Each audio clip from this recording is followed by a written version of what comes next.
Now, I know majority of you are wondering if the president has said anything in regards to Albert Ojwang's death, and it appears he has through the broad-based government. We will be watching a clip shortly from Millie Adhiambo, but before that, this is also an appreciation statement to everyone that went all in yesterday. You guys, you went out and you demanded justice for Albert Ojwang, and just to see you guys actively participating through the protests and also in your online spaces. And we have to keep reminding each and every one of us that when we lose our fear, they lose their power. This is about Albert Ojwang today, but let it also be a reminder that this could happen to everyone. Today it's me, tomorrow it's Scholar, the next day it's your son, it's your daughter. So this is not just about Albert Ojwang, it's about making sure that this doesn't get to happen to anyone else in this country. But what did Ruto say? As we get ready to watch this clip, we will also be going through some of the insensitive remarks that have been made by the people you call your politicians or your leaders. We will also be taking a look at people like Nyamu, Kimani Ichungwah. What did they have to say? Gladys Wanga. We will pay keen attention to what they've had to say in regards to this particular death as well. But first, Millie was sent by the president to tell us this, so let's listen in together. We have spoken with the president on this issue. The president himself has said that he will bring to order the people that are in the government that are rogue. And we want to therefore tell the president, please strike your whip on people who are violating rights. Okay, let's listen into that again. We've spoken to the president because I want you guys to pay attention to that particular statement. We have spoken with the president on this issue. The president himself has said that he will bring to order the people that are in the government that are rogue. And we want to therefore tell the president, please strike your whip on people who are violating rights, because there are certain things that are non-negotiable. And one of them is violation of human rights. You cannot kill people and expect that life goes on. I know, and I can speak authoritatively because the president has told me in person that he does not stand this. If he does not, then let him crack the whip on the people who are doing this. If he doesn't tolerate this, let him crack the whip. We cannot bury people. And you know the saddest thing is when you bury a young person, the person you are punishing is not the young person. You are punishing that old mzee who was crying over his only child. What did that mzee do to you? We cannot have this. We have buried too many young people to bury one more young person. It's not going to happen. No. Exactly. So strike your whip, Mr. President, in regards to Albert's death. But I honestly don't know where to place Millie's sentiments and statement. One hand, she seems to be very, empathetic, and also she seems to relate to what the family of Albert Ojwang is going through. But on the other hand, she keeps reminding us of this conversation that they've had with the president. And you wonder, why are you in this broad-based government where your president keeps making empty promises over and over again? Because this is not the first time that the president is saying something in regards to the extrajudicial killings. I'm gonna play you this clip because this is your president again. A couple of just last year during General Ogola's death, I think this is him uttering this statement and also making sure that he reminds you there will be no extrajudicial killings in this country under his leadership. So let's watch this clip together as well. I did make a commitment to the people of Kenya. And I have this to say. It is true, we have lost many Kenyans because of extrajudicial killings. It is also true that we have lost many Kenyans because of political assassinations. And I made a commitment to the people of Kenya that there will never be, and let me say this, as has been said here by others, for the avoidance of doubt and without any fear of contradiction, there shall never be again extrajudicial killings or political assassinations. There shall never be another occasion where we have bodies of Kenyans in Rivayala. It will never happen again. Another promise there of there shall never be, there will never be. I am promising you, I am guaranteeing you. I don't know, guys, because this is just a year ago, right? And when you take a look at our country and the things that have happened in this year alone, this year, don't even go back to last year. This year alone, then you wonder what happened to those promises, right? But you would expect the president to go and also tweet this in his own, he's very active on his own social media posts. So you would think instead of also having a conversation with the broad-based government representatives, why don't you also have a conversation with the people? I took a look at his account this morning, and this is just his last tweet. By the time I was compiling this, the president seems to be launching, the affordable housing. This is his last tweet a couple of hours ago, where he says Kenya will be transformed by leaders who are prepared to take bold and decisive steps to change the lives of the people.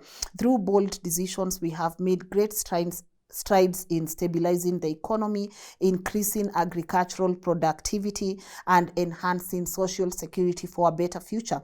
Equally, we have also made tough decisions in making affordable housing a reality and ensuring the provision of universal health care. At State House, Nairobi, pleased to meet artists who appraised me of the issues affecting their sector. We agreed to work together for a better Kenya. I think all of you should be able to zoom at some of these photos so that you can see your favorite artists there, and maybe also ask them, what did you tell the president, or what did you ask the president to do in regards to the murder of Albert Ojwang? And I know people will be like, well, the president can't speak on anything, but the president is speaking on affordable housing. If people continue dying in this country, who are the people who are going to occupy these houses that he keeps, talking about? Who are the people that are going to use the health care he's talking about, right? Why is it that he cannot even have a meeting with artists on real things that are affecting the common mwananchi? Because I refuse to believe that affordable housing is the most important area of focus right now in our country, when we are losing young people such as Albert Ojwang. I refuse to completely believe this is what we need to be focusing on right now. But on the same tweet, people reminded him, if you go through the same tweet, people were not having it, and they kept reminding him justice and justice and justice for Albert Ojwang. And I think that's an incredible thing. Let them post and make sure they remember whatever you are telling us right now might be important to you and your legacy, but it's not important to us right now. Another person that I want us to look at before we go to the famous Karen Nyamu, let's take a look at Gladys Wanga. Honorable Gladys Wanga is the governor of Homa Bay County. So Albert Ojwang and the family are her constituents. So let's take a look at what she had to say. There's not much, just a statement that was issued in regards to Albert's death, and I'm going to read you that statement right now in a couple of seconds. This is her statement, and part of it says, I want to extend my deepest condolences to the family, friends, and community of Albert Ojwang during this unimaginably painful time. No family should suffer the loss of a loved one under such unclear and troubling circumstances, especially while in the custody of institutions sworn to protect lives. That's one of the paragraphs in her statement. And this is why some people have a problem with Gladys Wanga, not because of the statement she issued, but people are like, where is the same rage that you had when it came to Were? I mean, let's take a look at her. She was very enraged, and of course, you can try to understand that maybe they had a connection, but you would think this is someone who is said to have died inside a police cell. Is there any more range than this also for a normal citizen? Like, don't you think her being the governor should even be the first person leading protests and demanding for justice? And sometimes people will be like, just protests are not the only way to go, but we have to remind you what happens when you guys begin to keep quiet. They wrap this under the carpet and they move on to the next story like nothing happened. So this is also Honorable Wanga when she was very, very enraged in regards to Were's death, and people are wondering, where is the same rage, Mama? Where? And I want to say it here. The disinformation that has flooded social media, it is not by coincidence. It is well orchestrated, it is well mobilized, it is well funded, it is well run, and the idea is to cover up the murder of Were. That is the truth of the matter. I also want to say that times that we cannot count, Were reported that his life was in danger. He reported here. I know that he even wrote to the Inspector General of Police. And I want the IG of Police to tell us, when Were reported all these issues, what did he do about it? What did he do about it? What did he do about it? What did he do about it? We will not take it lying down. It will not happen. We have counted one too many. But this is now a wrong number. Were had his people. The way Were was killed is like a chicken. He was humiliated. Like a thief. And Were never stole anybody's thing. Were lived in order. His family was orderly. He never stole from anybody. He made his own things. But he was killed like a chicken. I can tell you that IG of Police, you're not going to rest. We are not going to rest. No, and we don't want cover-ups. We don't want stories. We don't want cover-ups. We want to know the truth. Number one truth, what did you do about all the reports that Were made? That's number one. Number two, who killed Were? And why? And for what? That we want to know. And not in a far future. In the near future. And I can tell you, we have said we are working together, but we did not sign up to assassination of our members. Great. So first and foremost, no life is more important than the other. Rest in peace, Were. And I love what Gladys Wanga said here. You know, she alludes to the fact that Were's death was terrible. You all witnessed that. It was very terrible. But the same also applies to Albert, right? The same also applies to Albert's family, right? The same call for justice, and also telling the IG we want reports now, not in the future, but right now. We want to know what happened right now. Shouldn't the same reflect, especially when you know one of your constituents was carried all the way from Homa Bay to Nairobi, and you are being given a very, very crazy narration that this young man died because he hit his... Every time I do this, honestly, I can't imagine that's the narrative they came up with. Shouldn't you be enraged? Shouldn't you be the one leading your constituents and telling them enough is enough? And you can imagine, for someone like Were, if they got to him, and knowing some of the resources that are in his hands, right? You can imagine someone like Albert, who might have had nothing, someone who was also equally scared of his life. And that's why during that audio conversation with his friend, you can be able to hear him say, do you think nitakuwa safe? Do you think your place is safe? This is not a question from someone who is okay with what is happening to him. This is someone who is sensing danger. So I feel someone like Gladys Wanga, what people need to see is you being on the forefront, demanding justice for Albert Ojwang. And this is not Luo rage, or this is not people saying, okay, sasa mnataka Luo people wakasirike. No, and we have to be able to put this aside, because this is not even about what tribe someone comes from. This is about a young person who died at the hands of police officers. Let that sink in. Let it sink in that even the hundreds of people who sleep in police cells, even through the weekend, some of them might be your daughters, your sons, and that might be the last time you get to see them, because a police officer has been made so comfortable, he has been made to feel so comfortable that taking a life to him is just a walk in the path, you know. That's not hard for such people. But Karen Nyamu also had something to say. Sometimes I don't know. Honestly, I don't know. This woman is always full of negative energy. And one thing about Karen Nyamu, sometimes you wonder, is she a psyop?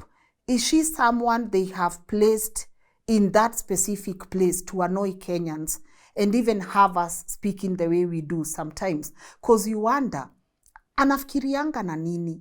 Like, honestly, Karen Nyamu, sometimes you just look at her and there's this distaste in your mouth that you honestly can't ignore. And this is what she posted in regards to Albert Ojwang's death. First, she starts with sincere condolences. I don't think there's any other way she was going to do this, but I want you to pay attention to the second paragraph of this particular post. So she says, "My sincere condolences to the loved ones of Albert Omondi Ojwang. It's sad beyond our words to lose such a promising young man in unclear circumstances. We want to know who arrested Omondi and who was the complainant. Do you? Now that you know the complainant is Lagat, what are you going to do about it? We are waiting for your next post now on what you are going to do, because we all know who the complainant is, right?" Then she says, "Why was he alone in a police cell? Do we have surveillance cameras in the cells? Are you not the one who is supposed to be telling us? Are you not a senator? Are you not a representative? Shouldn't you be telling us that we have police cameras in cells, etc.? We have seen shameless self-abduction." This is the part, guys, I want all of us. Ignore whatever she said, because this is the part she was arriving at. This was the most important part of her post. "We have seen shameless self-abductions to set the police against their government. And it is not lost on us what this desperate, bitter opposition is capable of, just to make the government look bad. But Akia Mungo, every blood you shed, you shall pay for it in your lifetime." Then now she goes back to her fake condolences. "We demand an independent postmortem conducted to establish the real cause of his death. We demand justice for him and his family." When you go through this post, at the first instance, you might not get to understand what exactly is wrong with it. But how dare a senator make this about the opposition? How dare she say we have seen shameless self-abductions to set the people against their government, and it's not lost on us what this desperate, bitter opposition is capable of, just to make the government look bad? What does this have to do with Albert Ojwang's death? This is not even an abduction that ended up in just an abduction. This is an injustice that ended up in death, right? So when you mix condolences with, we've seen self-abductions that want the government to look bad, your government already looks bad. Your government is being led by a president who keeps promising Kenyans that he will end extrajudicial killings, but he has done absolutely nothing about it. That is your government. Your government made you a senator without even us knowing why you are a senator and who you represent. That is your government.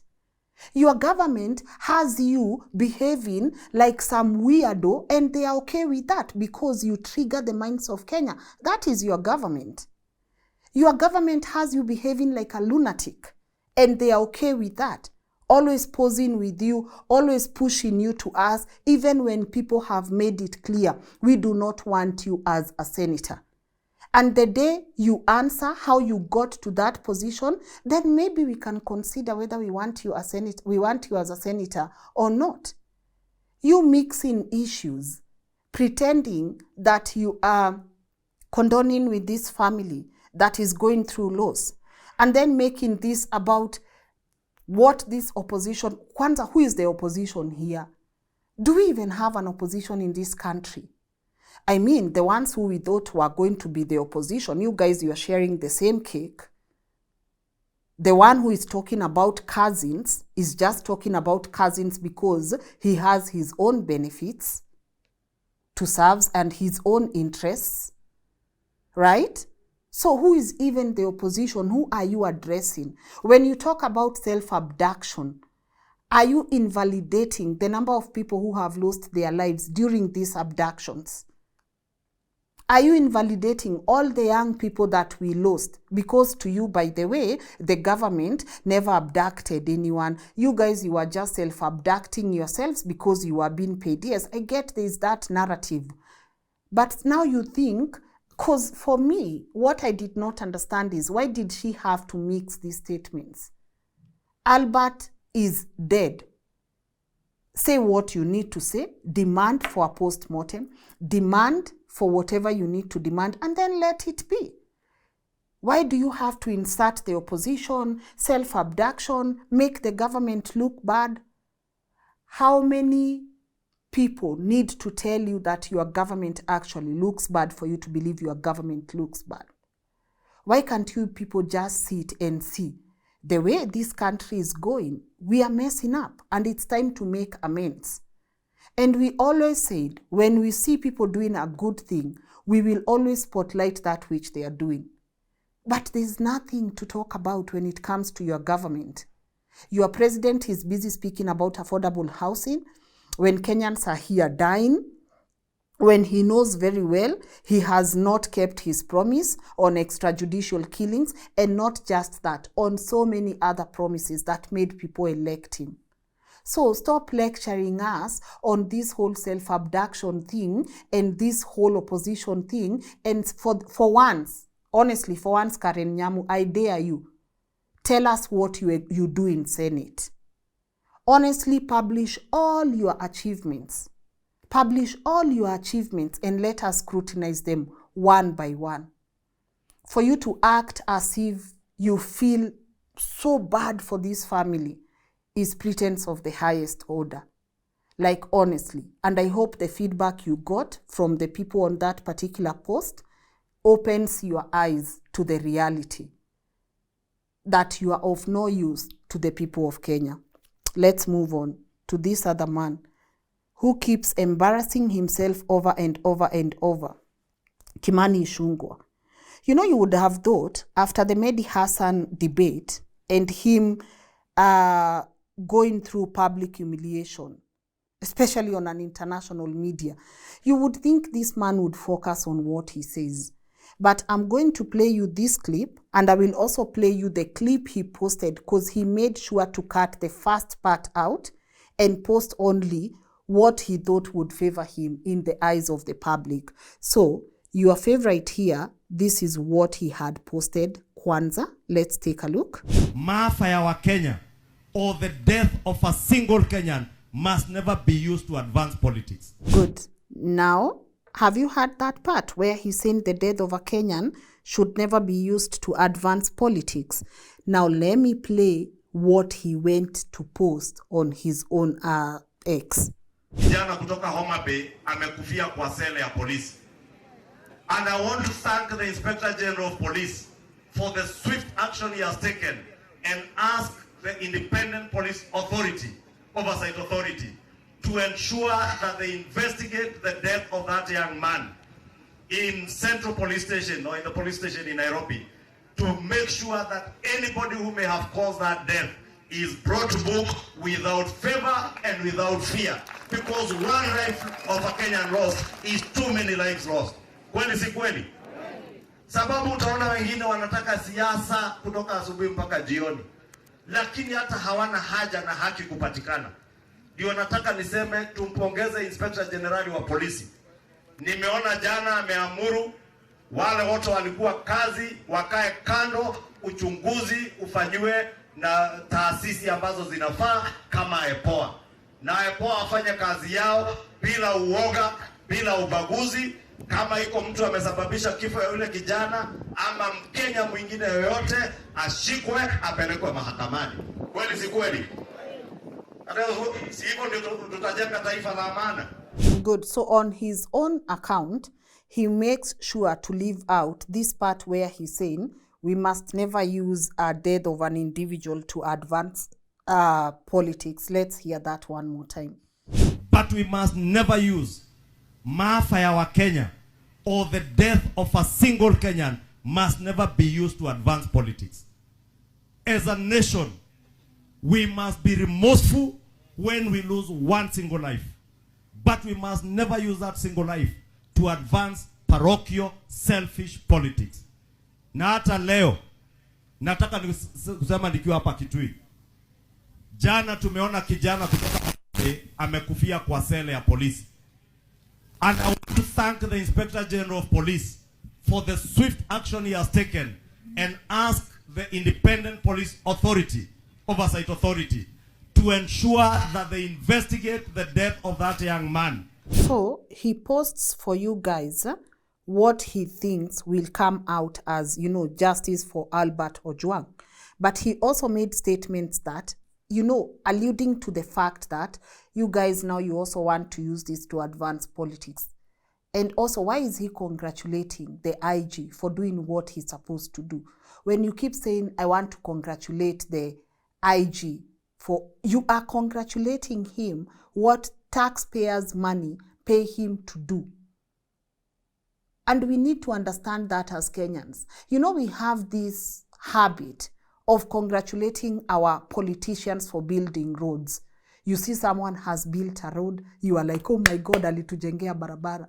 You see someone has put up a borehole, oh my God, oh my God. You see someone, palace stage, they've put a shade, you are like, oh my God, oh my God. You see a school, oh my God, oh my God. Because majority of you do not realize that the tax money they are coming so hard at from you, that is exactly what gives you all the developments. And you can imagine if these people are not even stealing from you, how much more money would you be able to, no, how much more projects or how the development that you would have in a country, it would be massive. So we have to do away with this notion that when a politician stands to speak, they have to start by congratulating. Which award is this IG winning? Which award? An award to stop extrajudicial killings? Like, I don't know why you are congratulating him in the first place. I don't know why you have to also congratulate IPOA. And IPOA, we really need to have a conversation. And IPOA needs to look deep and ask itself, why is it that majority of Kenyans are losing faith in us right now? Why is it that when Kenyans hear IPOA is taking this matter, or IPOA has been mandated to do this investigation, why is it that Kenyans are like, IPOA, IPOA, IPOA, what are you doing that is making you lose faith in the eyes of the public? You have to start asking yourself these tough questions. And you also have to remember, you are also being paid using taxpayers' money. What you are doing to Kenyans is not a favor. That is what you are mandated to do. And the fact that a lot of Kenyans are losing faith in you, honestly, you have to start asking yourself some tough questions. take a look at the people you call your leaders, the politicians. Take a look at what they are saying towards Albert Ojwang's death. Because if they do not speak about this young man and they do not demand justice for him, let me tell you, they will not do it when you die, your sister die, I die, my team dies in the hands of police officers. And the police also, they need to ask themselves, why is it that no one is buying this narrative that Albert alijigonga? That's a very old narrative to push to Kenyans. And also, the fact that Lagat has now admitted he's the complainant, and the fact that Baba Albert said, you know what, walikuja wakasema kijana wake ametusi their boss. So it's clear people can be able to connect the dots. He's not supposed to continue serving in that office right now. And I feel people should not be afraid to tell Lagat to step down and face investigation. And face investigation, because the way this whole thing was conducted, and we had an extensive conversation about it yesterday with Willis Otieno, especially throughout the weekend, no one can convince Kenyans that someone somewhere was not pushing the buttons. Someone somewhere was not giving the orders. The boss was speaking and his juniors were listening. So all of you that were involved in this scenario, including you, Eliud Lagat, please find it in your heart to step down. Be investigated and let high power decide what your role was in all this. I feel that is the best place for us to start right now. I feel that's the best place for us to start right now. Albert Ojwang's case is very, very special because it communicates to the public you are not safe in the hands of police officers. You are not safe. You are not safe in the hands of these people. That is what this communicated to the citizens. And the police service has to do an incredible job to change this narrative, because I know we have amazing men in uniform out there who are genuinely out there because they want to serve their nation. But we have the rogue ones who are not serving the nation, but they are serving the interests of the few, their bosses in these particular stations.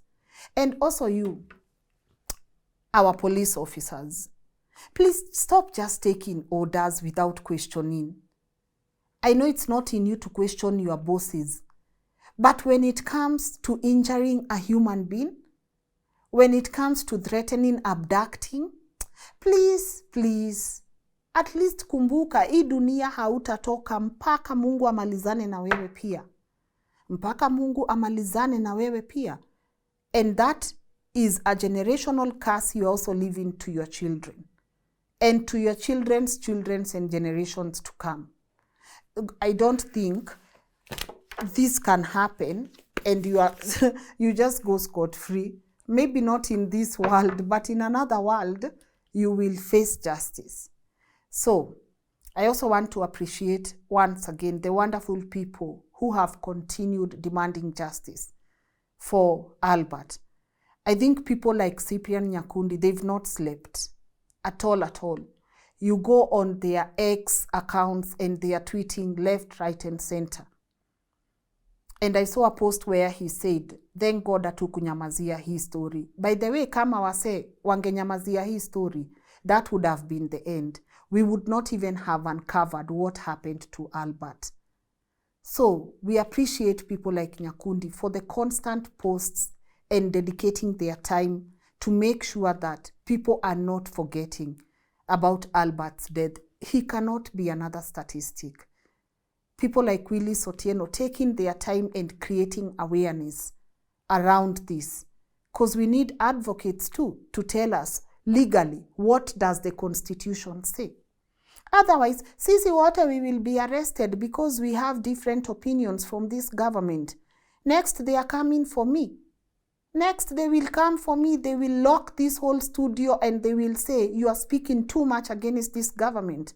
But I feel like a government that fears criticism should not even be a government at all. People who fear criticism, they shouldn't be in those chairs at all, at all. Because when citizens are communicating, they are not just communicating because they're enraged. They are trying to tell you something. And I know a good leader listens. I know a good leader takes a step back and says, what am I doing? What am I doing to my people? The people in broad-based government, you keep saying you will not condone this and that, but you're still serving in the same government. What are you communicating to your people? I know a lot of you, there's a reason I specifically left Raila Odinga out of this. A lot of you are waiting for him to say something, and maybe I'll pose that to you. Why do you think Raila Odinga has not spoken on Albert Ojwang's death? I think by Millie Adhiambo speaking and representing the broad-based government, I think she represented both Ruto and Raila together. But I will let me know why you think Raila Odinga has not spoken. I know some of you are so mad at him for not speaking. I've seen a post as we wind up. Soko analyst had posted, I know Raila Odinga does not owe any Kenyan anything, especially given how every time we never voted for him. But him teaming up with Ruto to keep looting and killing us is something I never knew I would live to witness. And I loved this reply from Anonymous who said, the opposite is also true. We owe Raila nothing. So when we perform our civic duty of calling out corruption and standing up to impunity, and he so happens to be on the wrong side, we shall call him out too. Hata wewe na pia mimi tuzoee kusema ukweli. I had seen someone here had also tweeted, you will be so surprised to hear that Ojwang's murder was a plot by Gachagua so as to stir up anger before the finance bill comes. My instincts are telling me that Gachagua knows about it, just like Raila Odinga has done for years. All right? So some people are saying this might also be a plot from your cousin, not buying the whole cousin narrative, but to each their own. Itweni tu hapa ma cousins, and then you keep forgetting that this person was also part of this regime. Yoko did say something. Raila Odinga, who once hosted a maandamano because of high cost of unga, can't talk when blood is shed. To make it worse, Albert Ojwang comes from his region. Aki pesa. Chatuachie baba. Iyo yendi atatuambia why he's not saying anything in regards to Albert Ojwang's death, you know. Also for the people who are saying this is Gachagua's plan, mine is to just tell you, be careful of these people who are also calling you guys cousins. Huh? Don't vote because of how popular someone is. We are actually going into a very important time of our lives. And this is the time you get to analyze those manifestos. Please vote based on facts, not popularism, not because someone is promising you, I will end extrajudicial killings. You've seen how the promises turn out. You've seen how the promises turn out in all governments, Uhuru's included. You've seen how those promises turn out. So I hope this is also a perfect opportunity for Kenyans to reflect. What kind of leadership do you want? Who are some of the people or some of the key people in this country that you would trust leadership positions with? Ask yourself these tough questions. Ask. It matters, okay? So me, I'm done. Honestly, now we all wait to see what the people will tell us in regards to Albert's death.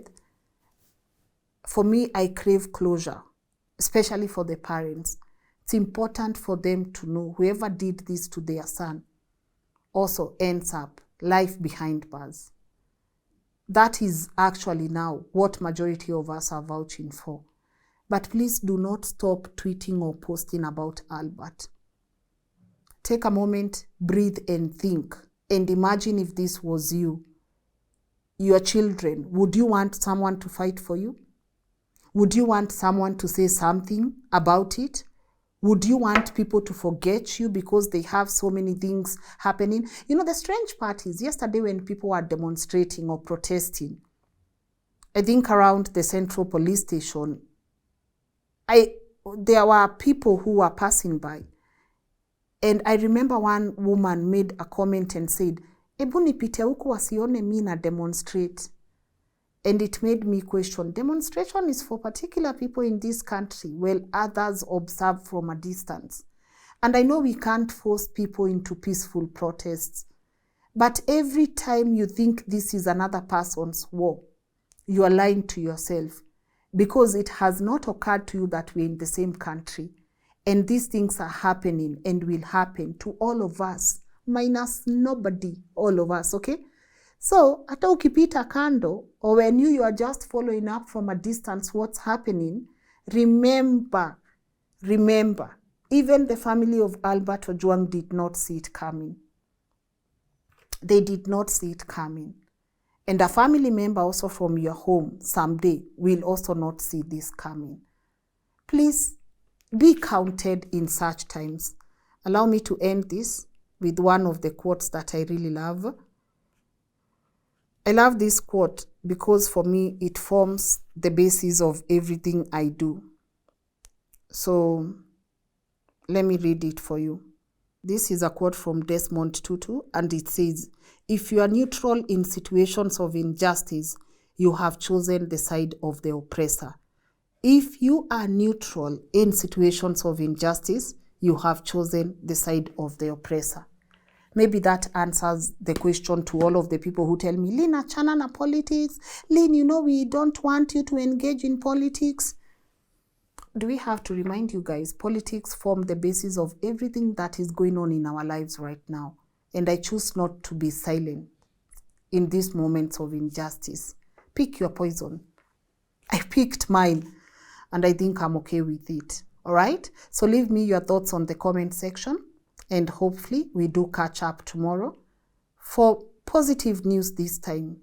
I know nothing or no results that come back will bring Albert back, but I feel closure and seeing people arraigned in court, that will honestly make some of us feel better.